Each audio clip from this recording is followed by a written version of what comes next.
Hey everyone, welcome to AI on a Budget. This is the third episode, and we're going to cover a few news stories. So, the first one is about DeepSeek V4, um, a model that is ending its discount pretty soon. So first of all, what is DeepSeek V4 and what does it solve for? DeepSeek is a Chinese AI company, meaning they do store data in China, which can be a concern for a lot of companies. They were initially, and I think there still are, they're funded by a Chinese hedge fund called Highflyer.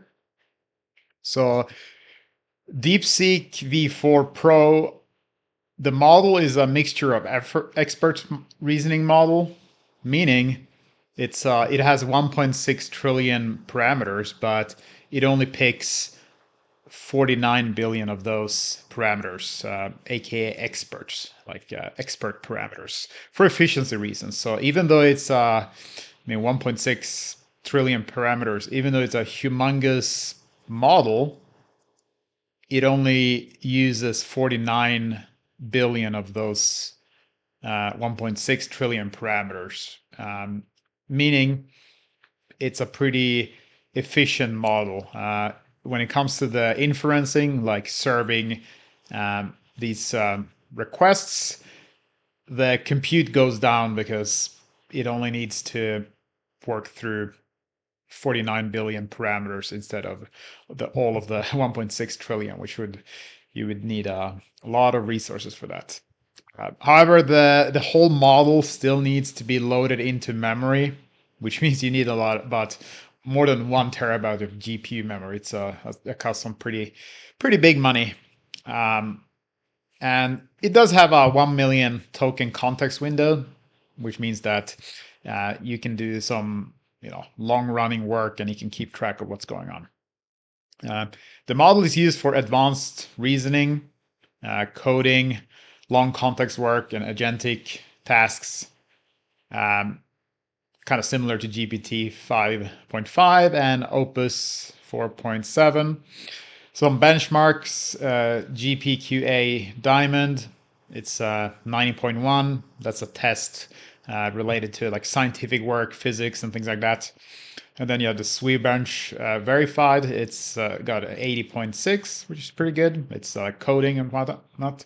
And then you have the MRCR 1 million, which is it's a test that looks at long context work. Like it really puts the 1 million token context window to the test, and it got a pretty good score there as well. And then lastly, there the terminal bench 2.0, which is more like agentic tasks like working in shell and whatnot.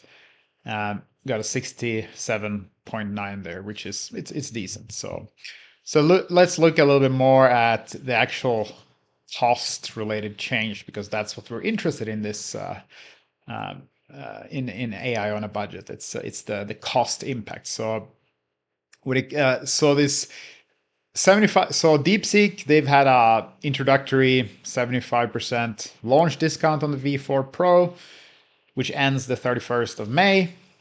So right now you pay less than $1 for 1 million output tokens, which is pretty cheap. It's and after starting from the 1st of June, then it'll go up from a little bit less than $1 per million output tokens to $3.48 per million output tokens. So which is it's pretty big increase, but compared to GPT 5.5 and Opus 4.7, it's still pretty cheap. So if you're okay with the concerns that this model is going to be running in China, it could still be an interesting option.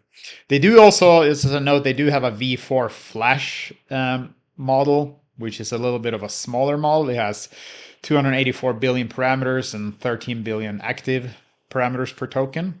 And it's used for like high volume, lower cost work. The latency is low as well. And the cost for this is 14 cents per million input tokens and 28 cents per million output tokens. So very, very cost effective. But yeah, you still have the geopolitical concerns with this type of model. And then let's look at an news story related to ChatGPT Pro Codex. So there is this Pro $100 per month plan that ChatGPT launched. I think it was in April, and they had this introductory off promotion where you got 10x a 10x Codex usage multiplier compared to the ChatGPT Plus plan. So if you purchase the Pro $100 per month plan, you got essentially $200 worth of Codex usage, which is good if you're doing a lot of coding or agentic work.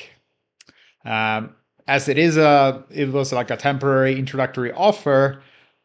On June 1st, the multiplier will drop from 10x to 5x. So the same Pro $100 per month subscription will essentially you get half the Codex usage. The plan price doesn't change, but the included usage gets cut in half.